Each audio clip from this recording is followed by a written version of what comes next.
You are running 24 startups with 0 employees. This agent basically acts on behalf of me whenever it can. I think a lot of people think this is a human, actually. While Silicon Valley burns millions on headcount, John Rush built an AI workforce that never sleeps, never complains, and generates millions from the forest in Istanbul. He's basically running the company, and I'm just watching it. What kind of tasks? Like, what's it actually doing? It's pulling all the mentions of the product from all of the internet. It watches everything around the product. It even tries to solve problems. An AI CEO that manages 24 companies simultaneously. I'm sitting down in front of Lovable, Replit, any of these other tools. What tips would you give me? You can build stuff in hours that you would need to have team and 3-4 months in the past. How does it work? Like, I can't figure out. The AI revolution isn't coming, it's already here. And it's profitable. Next on Winning Friends.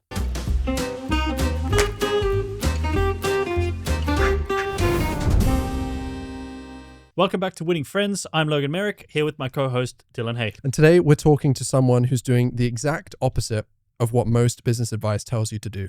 Whilst everyone is hiring teams, building company culture, our guest runs 24 profitable businesses with 0 employees.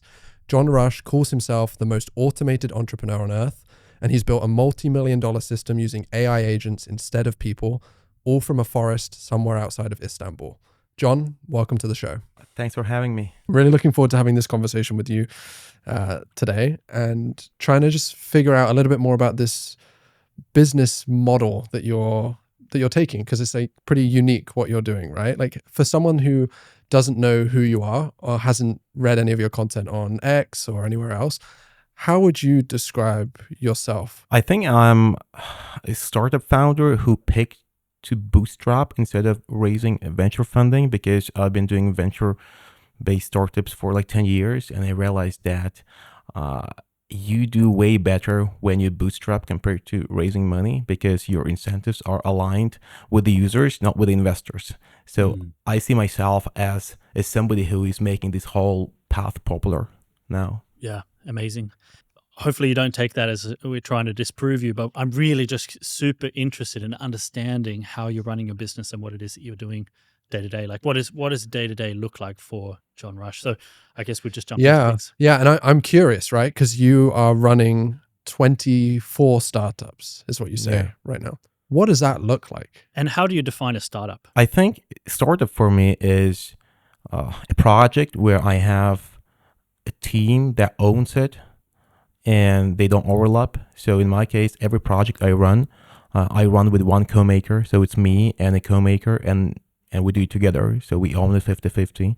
And what I realized is that instead of raising VC funding to pay the employees, in the modern world where AI tools and all the technology is really, really good and makes people productive, I think just 2 people, like the builder and the marketer, like in my case, I'm doing most of the marketing and the product, and the other person is doing most of the coding. Like, this team can do a lot. And my day-to-day life is me talking to my co-makers per project. And it's basically just Discord server with 24 channels where it's me and one more person. And I enter the channel and I bring my ideas on the roadmap and my feedback that I got from the users. Then we discuss with the person, and then he or she goes ahead and builds the stuff. So that's kind of my day-to-day. It's just Discord, nothing else actually. Oh, that's so interesting. And so you find these basically co-founders, and they're usually like the CTO type. How do you find these types of people? There are a lot of people who try to build startups and they didn't succeed, because if you're a developer, it's really hard to succeed with a startup, because you build something and nobody knows about that. And also often you build something that you think is great and people need, but because you haven't been validating that with the users, you see that people don't need that. And in my case, I do the whole thing reverse. So I built this massive distribution channel on LinkedIn, X, and Reddit. And then I pitch my ideas, a lot of ideas.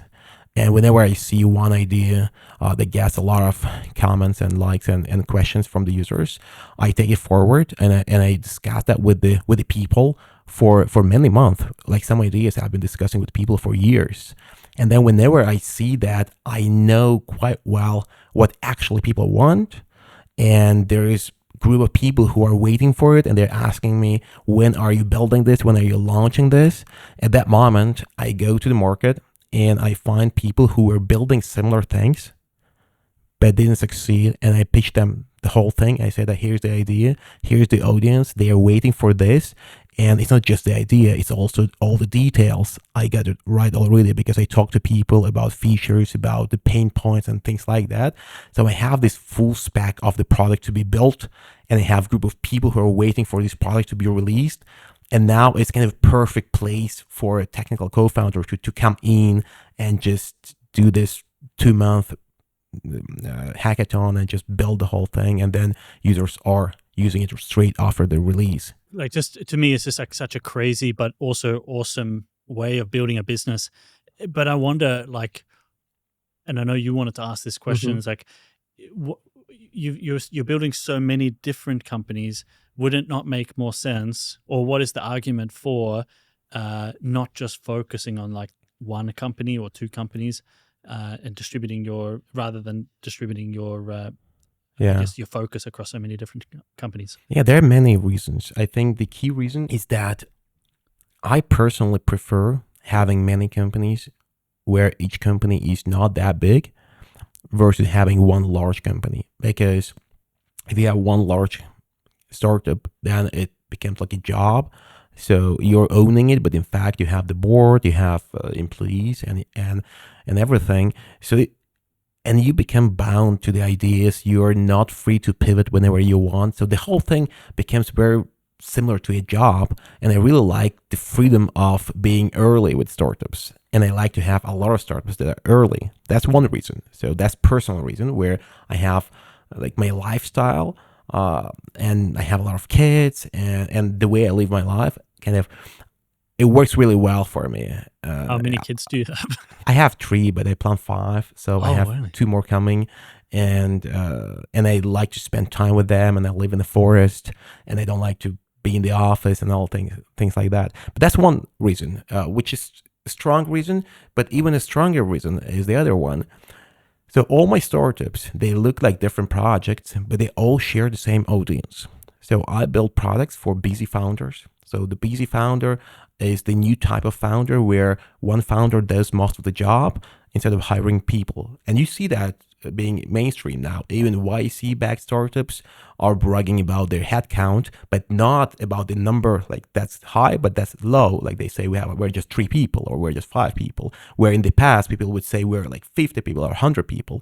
So now it's kind of cool to be small, and that group of founders is growing. And I kind of predicted that way before, and I thought like I have to build products that work really well for busy founders, not for managers or employees or teams, but for busy founders. And the key difference here is that founders care about outcome. They don't care about the process. So they usually don't want complicated interfaces. They just want things to get done. Like ideally, there's one button they click, start, and the whole thing is done. Like that's their dream, because I'm a busy founder and that's my dream, and that's shared. And because I have the same audience on all of my products, I solve most of the distribution this way. So I have like 20 products, and if one person joins one of my products, then there's really high chance the same person will use at least 5 more products, or 6 more, or 10 more, or 20 more. I have people using all my products. And in this case, suddenly the acquisition cost for the user and lifetime value is in my favor, because lifetime value now is a sum of all my products that are used by the same person in average. So if otherwise, lifetime value of one product is $400, for example, but if I have 10 products, then it's $4,000. Now I can spend a lot more on acquisition, and also one customer kind of brings me 10x in revenue compared to me running one product. So that's kind of 2 reasons. So one reason is that it's a great distribution strategy because people use my products across. And the other one is that my life is still kind of free. So I'm free to do everything. I can start new project whenever I feel like that. I can pause, or I can pivot things, and I don't have to ask for permissions from my investors. How strict are you with yourself about the sticking to 1-2 person businesses? Like, because there must have been times in your Yeah. base of products where you're like, okay, this one is really hitting with the audience right now. Do you get tempted with like putting more I focus do. into that, scaling up? How do you manage that? Hiring an employee. or Yeah, something. right. Yeah. I mean, often, like, I do a lot of things myself, and I feel like I want to hire somebody for that, but I have to stop myself because the pain of me doing a lot of things is a key way for me to find new ideas. So basically, I do something myself, like I've been doing SEO myself. And just myself, the whole thing. It was really hard because I have to learn a lot of things. I have to create content, the keywords. So I slept very little. But the point there was to create enough pain for me to figure out the product and the UX for that product. And then I built a product that solves this for me. And now I don't do that. So that's kind of the rule I use for everything. And my final goal is basically solve everything for myself. And by doing so, I built really good products for the market for the other busy founders, but I'm probably the busiest founder that exists, and that's why if it works for me, it works for everybody. And to answer the other question, like whether I'm tempted to go all in into one project and scale it, from one hand, it's tempting, but from other hand, I understand that the bigger the project, the bigger the responsibilities. For example, I have projects where I have corporate clients coming in and they want large contracts, but also they want SLA, they want demo calls, and they want all that, right? And I don't have time for that. And that's why I have to say no. And it hurts my pocket because I lose quite a lot of money. But from other hand, in a long picture, I think I'm doing all right because the sum of the revenue of all my projects is great and it's so stable and it's growing. And even this summer, I've been on vacation for 2 months, and a lot of people thought that my whole business is based on me doing distribution. But in 2 months that I was away, I did nothing on the internet, no Twitter, nothing.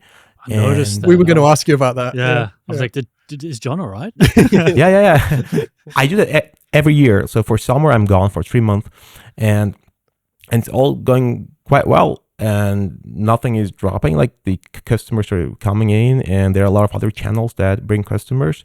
So I think that I will eventually make more by having a lot of projects rather than betting on one, because my goal is not to build one project and then sell it. I don't want to sell any of the projects. I almost never sold, and I had a lot of offers. So my goal is to build this holding company with a lot of products that work for the same audience, and then probably run that forever, like for next 34 years. And the CTOs or the co-founders in your companies, they don't like hang out or talk to each other or know each other or anything like this? Like it's completely siloed? Well, we meet sometimes. We had this meeting in Istanbul for 1 month. They all flew in, and we had a lot of parties, and we were having a lot of fun. So yeah, we meet all together once a year, usually during June. But otherwise, they don't overlap like when it comes to work. But sometimes with the integrations, for example, we just launched this agent store within Unicorn platform where all my products are now integrated directly into Unicorn platform. You can just turn them on with one click. And we did that during the hackathon because we were all together in one room, and we implemented that.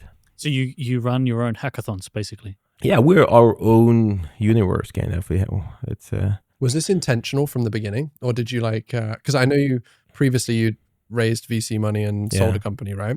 So was this like, okay, I'm going to build something bootstrapped that I own myself, or was it from day one where you're like, okay, I'm going to build a portfolio of products? Like, how did you approach this? Has it just come naturally? No, it's actually both.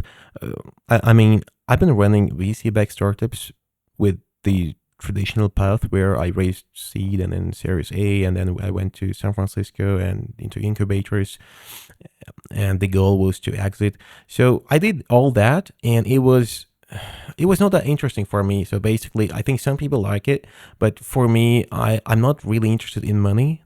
Like I need money for my projects, but personally, I'm not the person who's driven by money, and I'm more interested in making users happy. And what I learned in VC back world is that you are kind of focused on users, but you are more focused on the milestones, on the headcount, on the numbers, and things like that. And sometimes you just pick the users because they pay more.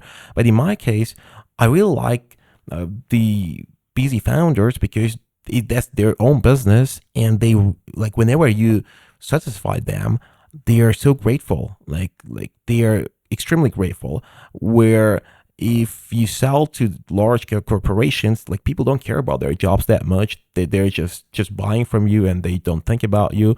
And I like the part where people like my products and they share the products and they're grateful. So I'm kind of like an artist. Like I think I could have been making movies or things like that. So I see my products as art rather than a business itself. And that's why in 2020, when there was COVID lockdowns, I had enough time to think about things, and I realized that I don't want to see myself doing the same thing for the next 20 years because it brings good money, but I don't like the lifestyle and things I do. So, and then I thought I want to bootstrap, but then I thought, should I bootstrap one product or many? And I went for many for two reasons. So one reason was distribution strategy, where people move from product to product, but the other was to be safe. Because if you have many products, you wake up and you don't have to read the news because you don't care if one of your products is suddenly not relevant because ChatGPT shipped something, right? And so that's where I am now. So I'm kind of so peaceful because I know that if one product for some reason dies out because something happens in the world, I have a lot of other products, so it's very safe. And you've also just come back from a 2-week or 2-month vacation, you said, right? So you're extra chill right now. Yeah, exactly. I think the context that you've shared so far has been very helpful. I'm very curious to dive deeper into the how behind this, because you share in your content a lot about how you're actually building, how you're marketing, how you're running these startups, right? And I think for entrepreneurs, founders listening to this, often a big piece that they're trying to solve and fix is this, like the tech stack that they're using, the marketing strategy, the scaling focus of the businesses or whatever. Because you're running 24 startups, products, you are probably learning a lot faster than some others because of all the different experiments that you're trying. So I'm curious if you could maybe talk to us a little bit about what your approach looks like with scaling and building, because you've talked a lot online about your systems for, okay, you're trying to be as automated as possible, as low volume of team members as possible. How, when you start a new company, how do you go about that? Where do you begin? Yeah, so I always start with idea and validation of the idea, because the thing people don't realize is that there's so many details about the idea that you have to get right. Like there are thousands of details. And if you build an actual product and you try to change your product so that it actually fits the needs of the users, then every change you do takes time because you have to write code. It's much easier to do the same thing to your story. So I build up a story about my product, like why you need this product and what you get from this product and things like that. And I share that on the internet from all the angles possible. I even share these ideas on podcasts and people give me some feedback. So I just do that for a long while. And eventually when I feel that I have enough information about all the details and I can go and build that, then me and my co-maker build it together. So we usually meet up for 1 or 2 weeks and we just do this little hackathon where we build the first version. And usually first version is very simple. Like it's simpler than what people think it should be. So very often it's so simple that there's no product even. Like it could even be a form where you put some data and we get it into our database and we manually do the work of the product and you get the results back. And for you, it doesn't matter because, like for us, we are losing money on this because we're spending our time, but we don't care about that yet because when we do it manually, we can change the way we do it right after the first try. So we are still agile, and that's the key basically. So I try to have as little code as possible. So ideally no code at all. And then eventually we start building. So you're just things trying to in- see if there's an appetite for the offering and Yeah. tweak that offering.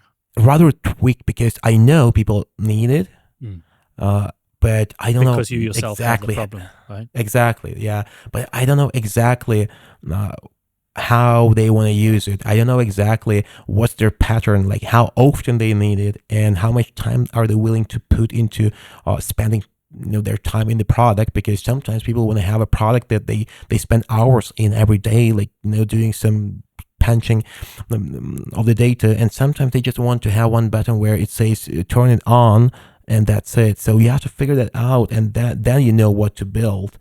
And that's how we build. And basically, usually I try to launch within a month, and then from there it's ongoing improvements, ongoing iterations based on the feedback from the users. And so you've got 24 products at the moment, but like, are there any failed products that just have gone bad and you just decided to fold up? Not really, because the model I use is fail proof, right? Because I have a lot of ideas that fail, a lot of ideas, like hundreds of them. But they fail at the idea level, right? Exactly. But whenever we write actual code, all products that we shipped are still running on the market. But I have products which aren't doing as well as I expected. For example, I realized that whenever you help people with growth and marketing, they are willing to pay and they're willing to share that with friends. Wherever you help developers, they're never willing to pay and they're never willing to share.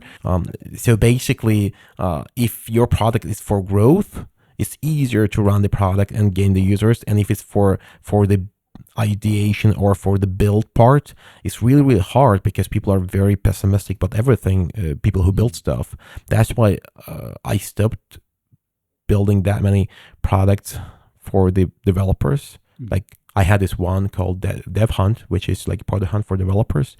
And when I built that, my plan was to build a lot of tools for building products, because I thought like the world needs more tools to build products. But then I realized that that's really unprofitable game, because people are not willing to pay, and also there are a lot of VC-backed players who are just subsidizing everything, and I don't want to do that. So now I'm mostly focused on growth products. You've mentioned a little bit earlier on that you are trying to avoid using code at the early stages of building the products, right? But once you have that validation and you start to build, you've talked on X a few times about utilizing different AI tooling to help you build. Like, what does your tech stack look like at the moment when you're building a new product? I use Lovable or Replit to build my first products, first MVPs usually. And I use also my own Unicorn platform if the product is very simple. It's no-code tool. So I tend to use either no-code or vibe coding tools to build the first MVP, because it's so perfect. Like you can kind of talk to these tools as those are your co-founders. You can just give them feedback. You can copy-paste feedback from users into the chat, and the product is changed. That's kind of like a dream. And a lot of people don't use that for some reason. They think that it's not good enough. But I think people should understand that using the vibe coding tools is also a skill.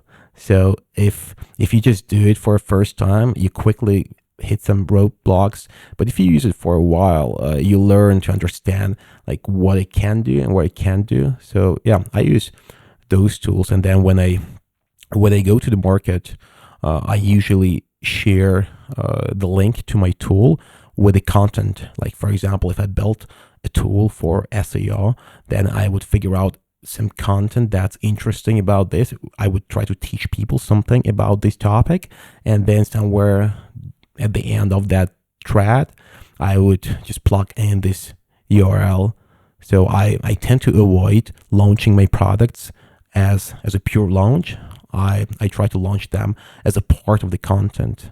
And same you do when you go to Reddit, because on Reddit you can't really use links.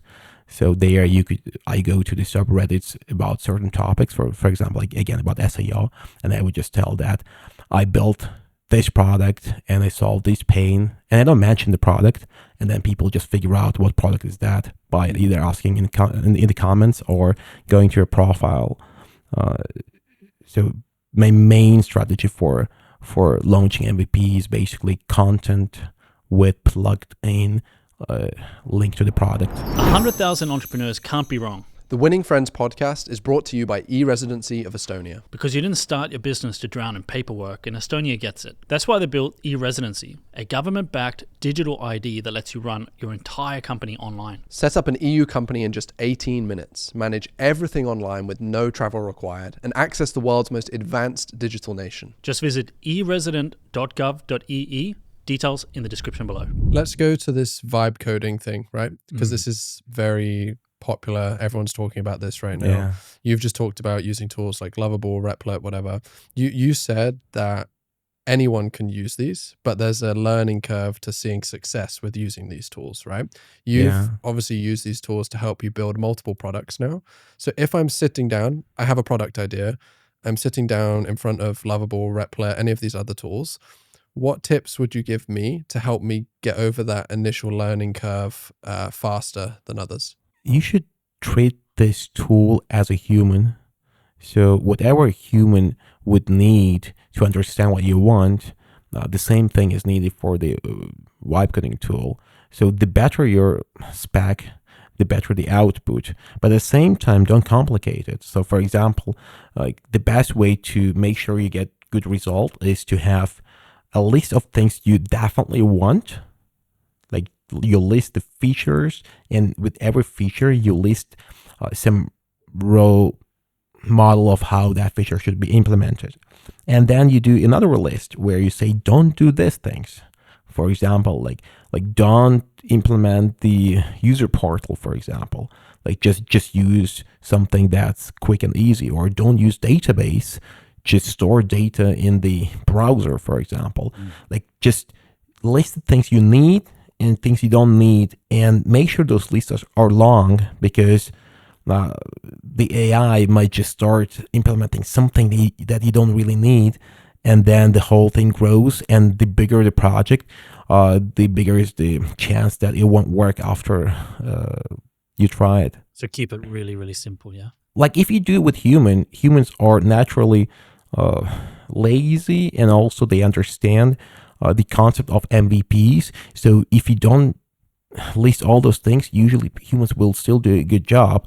But AI is kind of too smart sometimes, and it tries to do things too well. And only you know that like this part of the product is not important to get it done well. You can do it somehow, or you can just use existing SDK or things like that. So basically, if you have really, really good spec, like now I'm so good at speccing that I don't even do any follow-up questions or follow-up prompts with Lovable. Like I get one shot and it just works. Do you have like an outline or a framework that you follow to get it into this one-shot style? Yeah. So first I start with a business model, because if you share the business model, it kind of helps AI a lot, because it understands not just the tool part, but also why people need it. So I share like who is the user, why they need it, how often they need it, and what they hate about existing products, and what they would love to see in such product.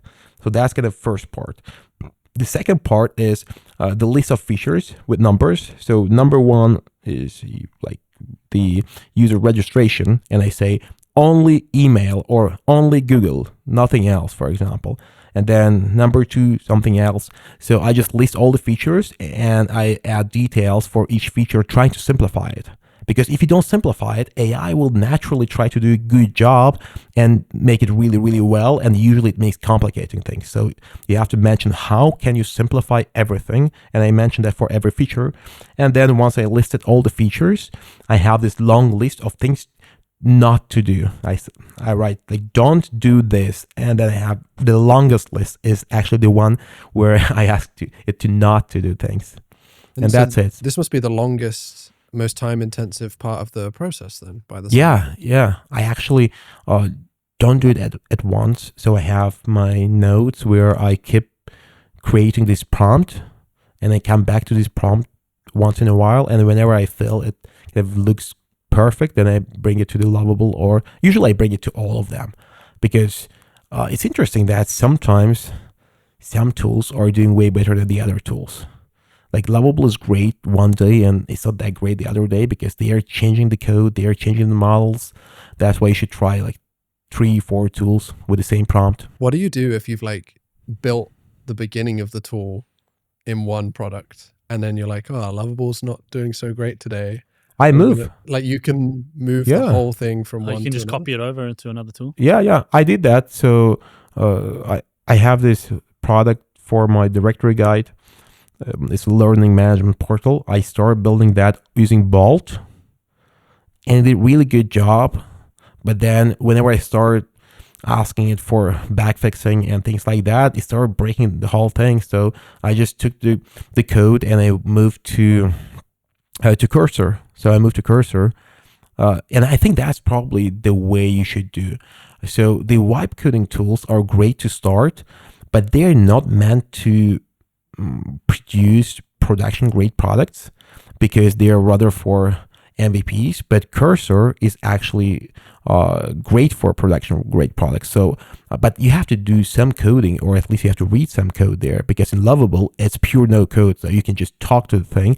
But in Cursor you have to be more technical, and I think people should become more technical while building their product. So John, could you talk us through one of the products that you have scaled from beginning to where it is now? Like how you came up with the idea, how you built it, what the marketing looked like. Maybe you could pick one of your products for us and we can go step by step through the process. Yeah, like the tools that you used for vibe coding and then eventually deploying and etc. And then it also would be really interesting to hear how you've gone about marketing that product afterwards. But let's start with the idea. Yeah, so there's one product that's called Index Rusher. So I've been browsing internet like Twitter, and I saw a lot of people talking about indexing for their web pages, and they were sharing these screenshots where it's partly green, partly gray. Gray means not index pages, and green is indexed. So I saw that a lot on Twitter, and people were recommending solutions in the comments how to solve that. And all the solutions were kind of manual, so you had to go and do a lot of manual work. And in my head, it's always like, how can I replace manual work with no work, right? And I thought I should just dig in and see whether I can build a product for that. So I built this really, really quick. It was December 2023, I think, just before Christmas. So I built this really quick wait list, and then in the wait list, there was just one button where you give access to your search console in Google. And then, so that whole thing took me like 10 minutes to build, because it was just basically one prompt where you enter, you click the button, you give the access to your search console. And then on the other side, once that happens, the Discord notification would pop up for me, where I would just go to the portal, to the backend, and I could just see the pages, and I could send them for indexing one by one, like manually, and I could just watch and analyze why they're not indexed. So basically it was kind of product, but in fact it was me behind trying to figure out why your pages are not indexed. So that was the product. Because I wanted to figure out whether people actually want to solve that problem or they're not that important. And it just blew up because I shared that on Twitter, and people started to quote that product everywhere where people were complaining about that. So basically that was the whole path where I saw the problem. I built really quick kind of entry or kind of wait list. That's not just a wait list, but with one step. And then I saw that there's high demand for that. And once I saw that, I found a guy who just turned that into real product that just works without human involvement. And then I went back and I started to just plug that in everywhere I could. I would just search on Twitter for the keywords like page, indexed, things like that. And there were a lot of tweets about that. And I would just share my product. And it was so easy. Like, people would not hate me for spamming the comments because the comment was actually useful. Yeah, so, they're actually looking for that as an answer. Yeah, exactly. So it looked all easy. Like often people kind of look for big products. Like in my case, I don't look for large products. I look for small problems to solve. And it's so easy to find small problems to solve. If you just scroll Reddit, Quora, or Twitter for a few hours, you will see people complaining about things. And usually you can try to solve those things the way I did. So by building very simple tool. Do you have a target? Like, do you see a problem like that and think, this could be a product that gets to 5K MRR or 10K? Like, do you have a number like that where you think of? Not really. Yeah. I usually have a target on complexity. Okay. Like, I don't want to have more than one person building it. And often I build it myself, the first version with vibe coding. And usually if I can build the first simple MVP with vibe coding, I don't go for the product because it's too complicated. And I know that eventually I will have to hire more people, and that kind of goes wrong with my model. So, but even if it's small, but it takes me just one person to build it, it's fine because I have products that bring very small revenue, and I even made them free, but they bring people into my ecosystem, and then people start using my other products. For you, what does the top of the funnel look like? Because we hear this term being thrown around all the time, vibe marketing. Yeah. Where you're basically using AI for doing marketing. But like, I know nothing about this. So what does that look like from your end? Well, I try to automate all of my marketing because if you do that, you can scale it, because I have a lot of products. And the way I think is this, like I can hire a person for one product, but then I have to hire a person per product for something, for sales calls or for marketing or for SEO. That's why I have to automate it, because then I save like 24 people salaries, right? That's kind of a lot of money. And I use AI for pretty much everything on marketing, because in marketing, you can make mistakes and it doesn't matter. And that's why AI is safe to use for marketing. It's not that safe to use it for accounting, but I use it for accounting too, because that was my next question. I take the risks.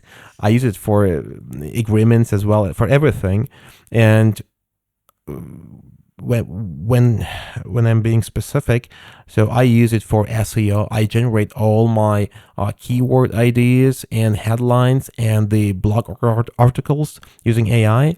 I generate all my directories using AI, and I generate all my programmatic SEO using AI, and that's a lot. That brings a lot of traffic. Are you using ChatGPT for that with like custom prompts that you've built, or are you using specific SEO tools? Like, what's your stack look like for marketing? I use SEO Bot, which is my own tool, which does most of that. And then I use some help from tools like Lindy AI, where you can build sequences and workflows, and I connect them with my tools. So there are a lot of tools you could use, where some tools you have to build using no code, these workflows, like with Lindy, Zapier, Make, N8. Like those tools are really great. I use them for email sequences, for example, like find all people on LinkedIn who are bootstrapping, for example. And then if they ever complained about or ever mentioned SEO, then DM them with this content where you try to help them, like not with the product, but kind of try to help them, like see what they were writing and just send them a message where you're trying to solve their problem, and then they create conversation. So those things are easy to do with these tools. You can just build the sequences yourself. I'm pretty curious about like, okay, you have this suite of 24 products, right? And you say, okay, it's pretty easy to build those workflows. And I feel like for a lot of us, we're like, wow, is it really that easy to build these workflows? Like for one product, it's a lot of work for someone to build like an email nurturing sequence, doing the SEO articles, doing all these other bits and pieces. How do you manage your time and your focus to make sure that each of these products is getting enough like love and initiative from you whilst you still have time? Because you've told us like you're able to take extended periods of time off, like you're not super intensive all the time, yet you have so many moving parts by the sound of things. So like, how does that work for you? Well, first of all, I have no timing. Like I'm not having any deadlines, and I have no plans with my products. That's why nothing is pressing. So with some products, I move fast because I see people are asking for it. I see there's some momentum with that product and it's growing, and I can monetize that.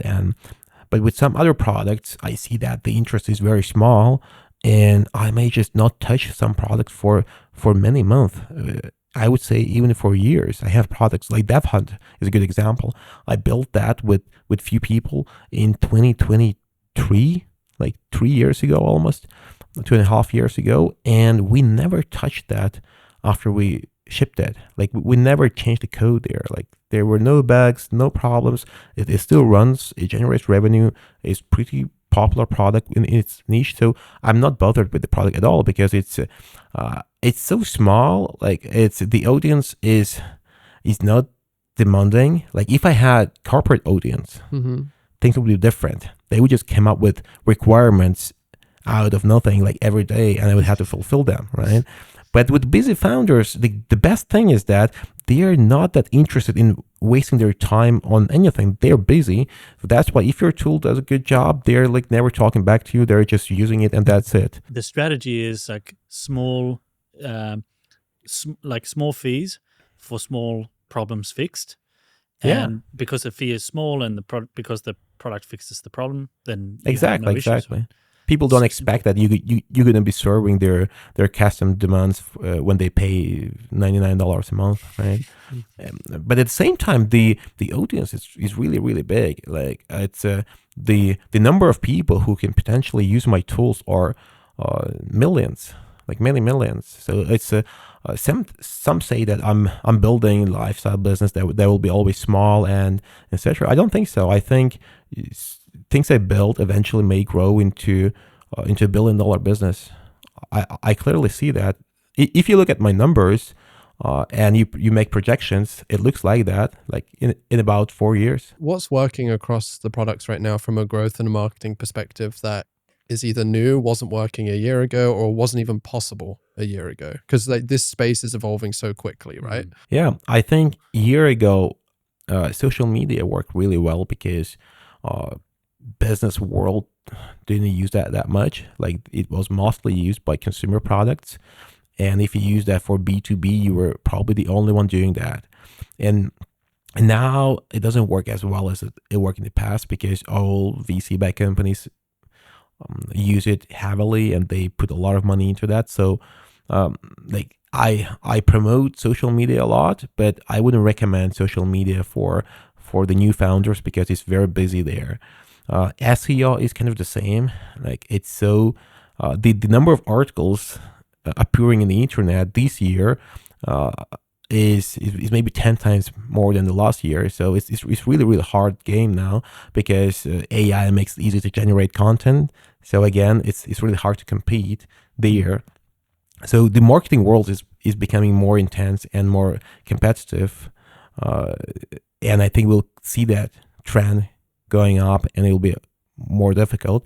I think the best thing one could do now is to build personal brand rather than a company brand, but a personal brand, because that's really hard. And no matter how much money you have, you can't really build personal brand because money does the opposite of what you need. Like if you put a lot of money into building a personal brand, you actually damage the personal brand because it looks like a corporate brand now.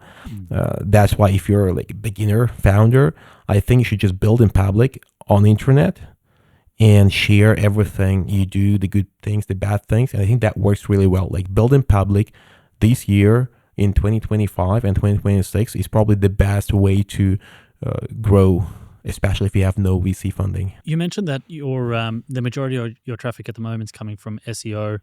I used to be really into SEO when I was younger. I was like full on into it. It was my number one strategy for my businesses.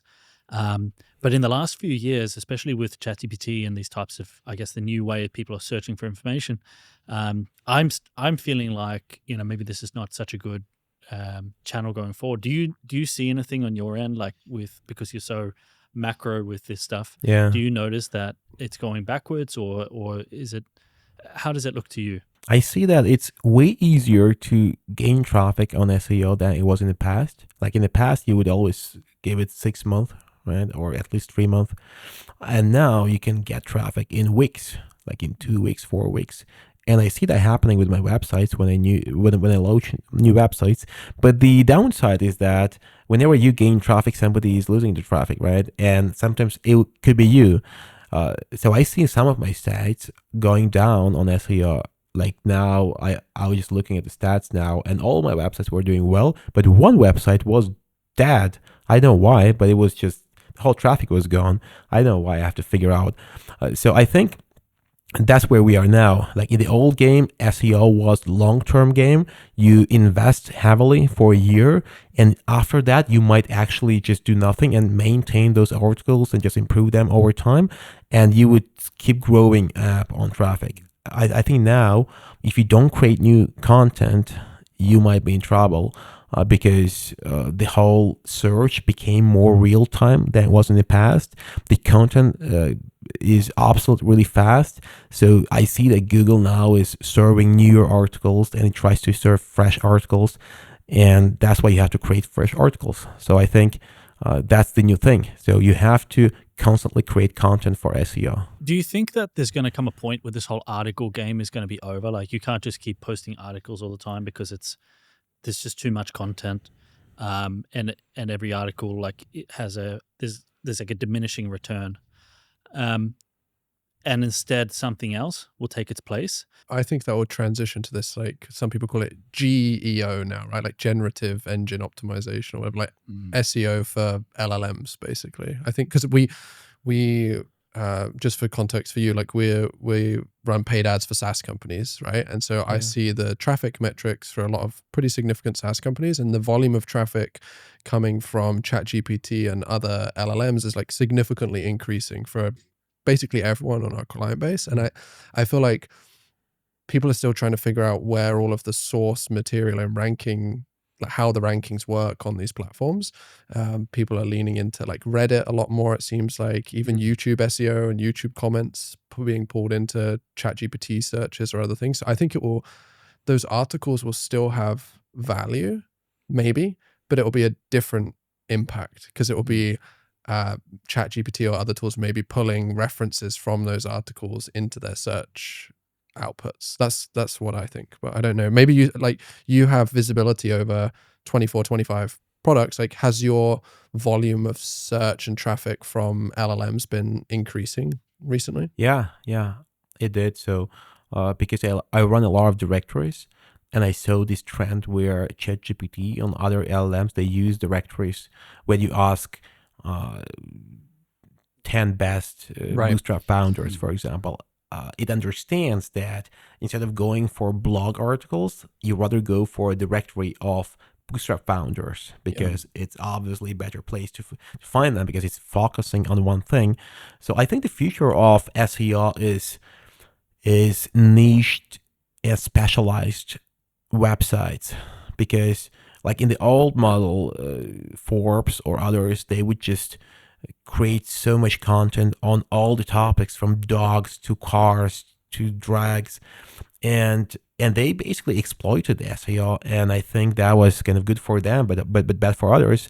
I think now as the search engines become smarter and they are not just pulling the data based on numbers, but they're trying to understand what's the website about and things like that, I think these specialized websites will start winning, where if they focus on one topic only. Like if you're so specialized, and also if you're not just specialized but also there is some human behind it, like it's connected to a human, so that people can trust the judgment from that human, because over time, like who is judging the thing? Like you don't want to trust LLMs in everything, and I think that's the future. Basically, we will see a lot of smaller websites doing just one topic and doing that really well, and also doing that across all channels like blogs, social media, podcasts, YouTube, and then LLMs will see those websites and will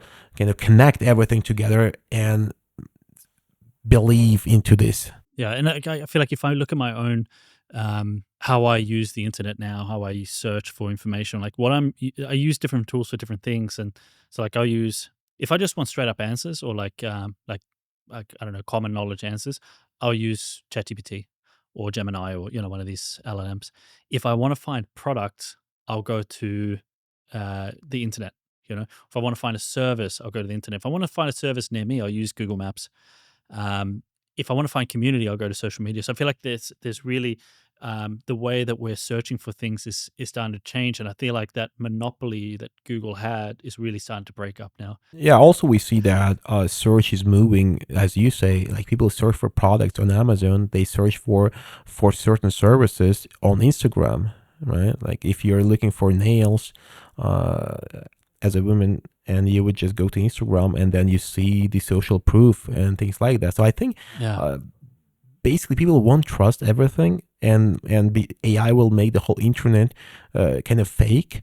And in the fake internet, everything that's more authentic, like social media connected stuff or more niched, will win. Does that make you feel optimistic or pessimistic about the future of where we're heading for both your products and just humanity in general? Because it's like you've mentioned a few times the power of personal brand, the power of people's opinions, but now also the fact that AI is like almost removing some of those items from our decision-making process. So like, how does that make you feel? Where do you think we're heading? I think we're heading into good times for entrepreneurs, because in the world now, it'll be harder to use money for growth, and it means that we will see less. We'll see fewer companies doing huge things just because they have a lot of money, like it was in the past, where if you're doing well, you have traction, you raise $1 billion and you just go crazy. But we don't see that now. We see even bootstrap companies winning against these heavily VC-backed companies. So I think we'll see huge defragmentation in this entrepreneur world. There will be a lot of founders building a lot of products, and it'll be really hard to make any of those products really huge beyond their existing niche. Like in the old world, a company does one thing, then they raise money and they start doing everything just because they can, right? But now, if you build your brand based on certain topic, for example, you're great at social media and you build a product for social media, and if you suddenly build a product for something else that's not related, people will not use it because that's kind of a different thing. And that's kind of, it means that the whole economy and capitalism will work better because there will be more people doing businesses, and there will be fewer monopolists. Would you say one of the strongest elements of your growth strategy is because of the personal brand that you have built? Yeah, I think so. I think like almost all other channels somehow depend on the personal brand. For example, like people include my products into their directories, for example, and they're more likely to do that if they trust my brand and they trust my product and they like what I do, right? Because there are a lot of products doing the same things.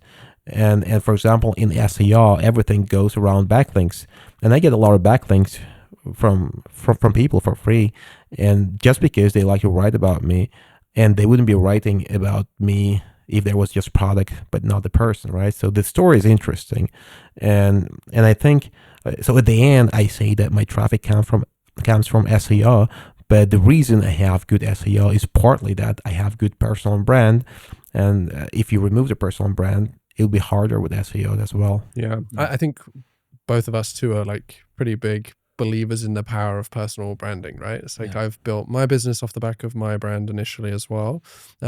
People are always asking when they listen to or watch conversations like this, you often get the feedback of like, well, it's easy for you because you have this big brand, right? Yeah. But it's like that brand had to start somewhere. If you were starting again now, where would you begin with building your brand? You talked a little bit about building public posts, but what would your approach be? Let's say you're launching a new product. You don't have the audience that you have right now. what do you do? And what platform? Well, there are two questions here. So one, people say that it's easy if you have personal brand, which is not true. If you don't build good products, your personal brand doesn't work. So personal brand is like a wind on a fire. If there's no fire and you pour wind on it, there will be no fire. So I had products that failed on the idea level, and even my brand didn't help. Like people didn't care at all. And I had products I launched before I had my followers on the internet. Like for example, Dev Hunt, I launched that. I had like 200 followers on Twitter or something. Like it was very few. And you just ask what I would do. So I could tell what I'd done back then when I had just a few hundred followers.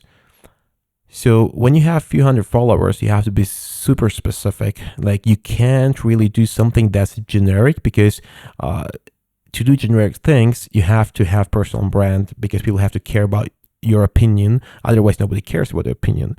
But in my case, the focus was not me, but the problem. I said, Product Hunt is not good for developers. They mostly promote tools for marketers, and their audience is mostly marketers, and that's why dev tools just never win there.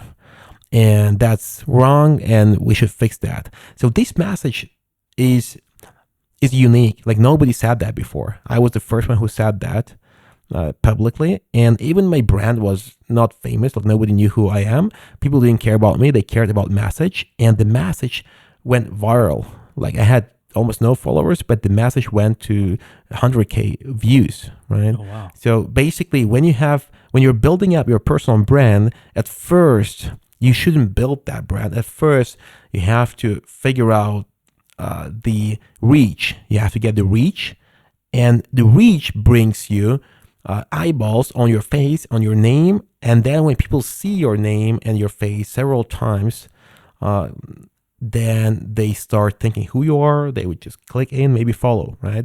So basically, it's again reverse. So first, you try to get the reach without any attempts on promoting your personal brand. Don't even talk about yourself. Like talk about the problem that nobody talked about. And then eventually in a few months, you will see that people recognize you. Like next time you say something, they remember that you said the same thing, but you have to be consistent. Like if you talked about developers, Product Hunt, like you have to talk about the same thing for a while, and then people have this connection between the topic and you. Like in my case, people connected the bootstrapping with AI with me, right? And then whenever I say anything about AI and bootstrapping and vibe coding, like they want to read it because they know that whatever I'm telling worth listening. And then so you would start on Product Hunt? Is that basically the platform that you would build on? Not really. I would try to share something that goes viral on social media. That's something I would do. Like regardless of your follower count, I think the algorithms on the internet now are really good for viral content, even from small accounts. Like you see that all the time. Like if you open your feed, you will see stuff from small accounts. So the content matters more than the profile that shares the content. And you have to just go viral once. Like you have unlimited attempts. You can share hundreds of tweets, and if one goes viral, the whole thing will change. And if you look at all big accounts, they have all the same story. So same as mine. Like before that tweet about Dev Hunt, I had like no attention at all for many months. And then after that, once you have one big tweet, the algorithm will promote you even if you have fewer followers. So try to hunt that viral tweet at least once, like, and after that everything changes. Yeah, because I noticed on your, I follow you on LinkedIn, and I noticed that when some of your posts will go, they get like 50 likes, and then the next post will get like 800, or, Yeah. 1,000 or something. And I'm like, holy crap. And so I understand now what you're doing is you're looking for those viral moments, yeah? Yeah, exactly. And there's no cost. Like the only cost is embarrassment, but I mean, you can delete your tweet if it was embarrassing. and also everyone forgets about it within like 2 minutes of reading it anyway. Exactly, you know? exactly. 100%. No one's sat at home thinking, that tweet that he wrote yesterday was crazy. Yeah. But so Yeah. one thing I'm really curious about, going in a slightly different direction. You're and I appreciate this about you, is you're a very kind of lifestyle oriented person. I'm the same. I like to put life first. So how do you've got 24 different businesses going on, plus your social media. You've got clearly a lot of responsibilities. How do you just put that all on hold for a period of 2 months and just kumbaya, see you later? It was hard the first time I did. I thought I will just come back and there is a clean field with nothing left on it. But you try it once and you realize that everything that seems urgent isn't that urgent, in fact. And those few things that are actually urgent, all right, like you miss them, but the cost is not that high. But it's only because my products are small. Like that's the reason why I don't want to have any large products, because if I had one large product where the customer would be paying me like $20K a month, and I would just They would own damage something for them, I would be liable for that. I would probably go, I would go bankrupt for that. So that's why, like, I wanted to be free and I wanted to be able to take the whole summer off, and I design everything I do so that I can do that. But at the same time, I want to grow my businesses, and I know how to do that. I have to build more tools to automate things I do, and like now, like one reason why everything worked out while I wasn't at work is that I have a lot of tools doing the work for me. Like a lot of people don't even know that I was away, or like people know that I was away on social media because social media is not automated. Like that's the only thing I do myself. Every word I share there, it's written by me, like no AI there. But everything else is either fully running on AI or partly on AI. And that's why I could do that. And I think in the 12 months from now, I think I will be able to do that whenever I want. So basically, work will become optional for me.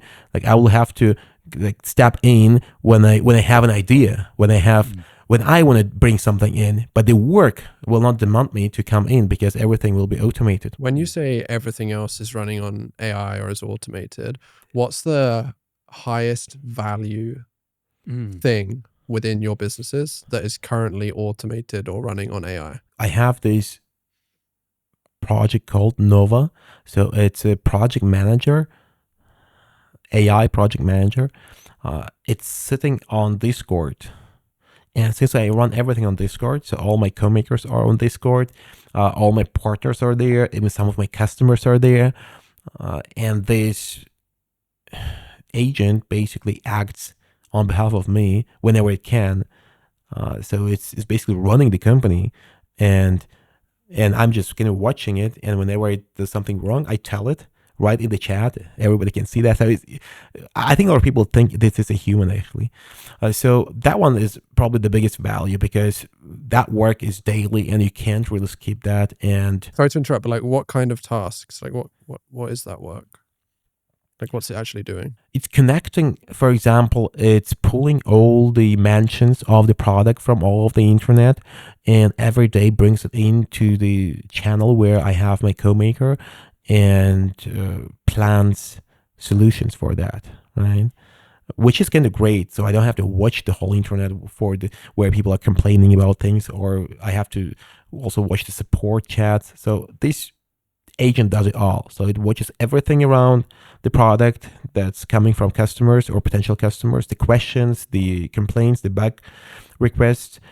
Then also it helps the co-maker to plan things just as a project manager. So it knows the roadmap, and whenever I have some ideas for the future, I just tell it to the Nova, to this agent, and then agent makes sure that the co-maker is aligned with this. So it's just a pure project manager, basically product manager and project manager, but also it helps me with support, with customer support. So it actually replies to people when they complain about things whenever it can.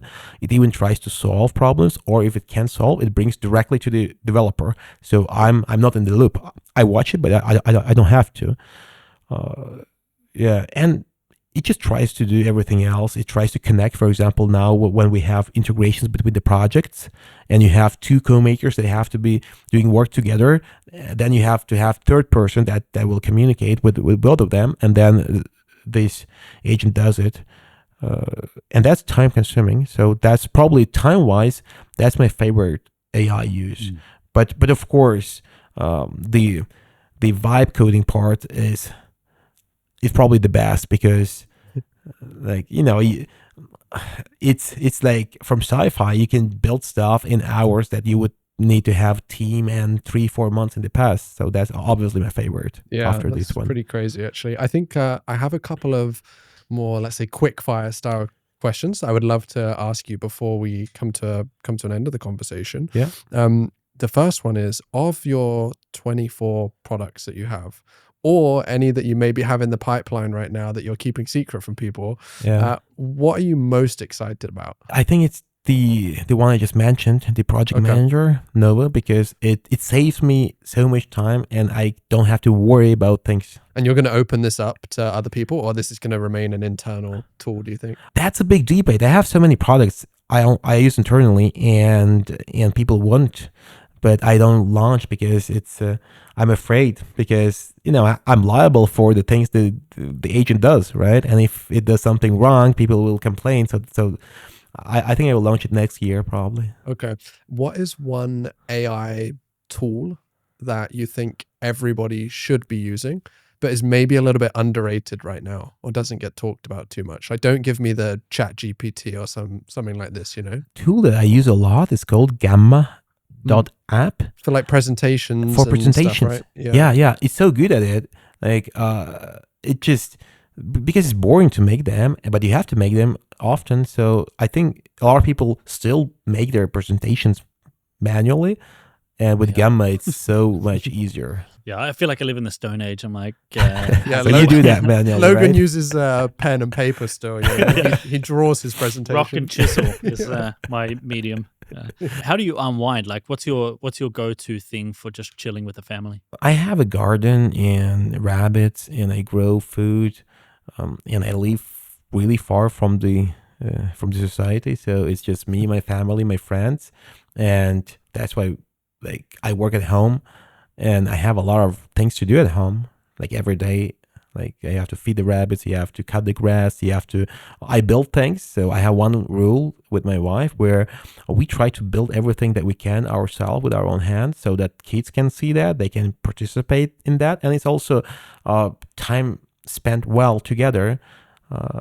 So I built the stuff for children, the toys. I built all the furniture in the house, the beds, tables, and things like that. You're telling me you don't have a robot lawnmower? Yeah, AI that does it. No, it's actually the opposite. Like, my physical life is almost internet free. So we don't use internet at all. Like, my kids have no cell phones, and we don't use social media or stuff like that. I don't use social media for my personal life at all, only for business. Do you watch TV and Netflix and stuff? Almost never.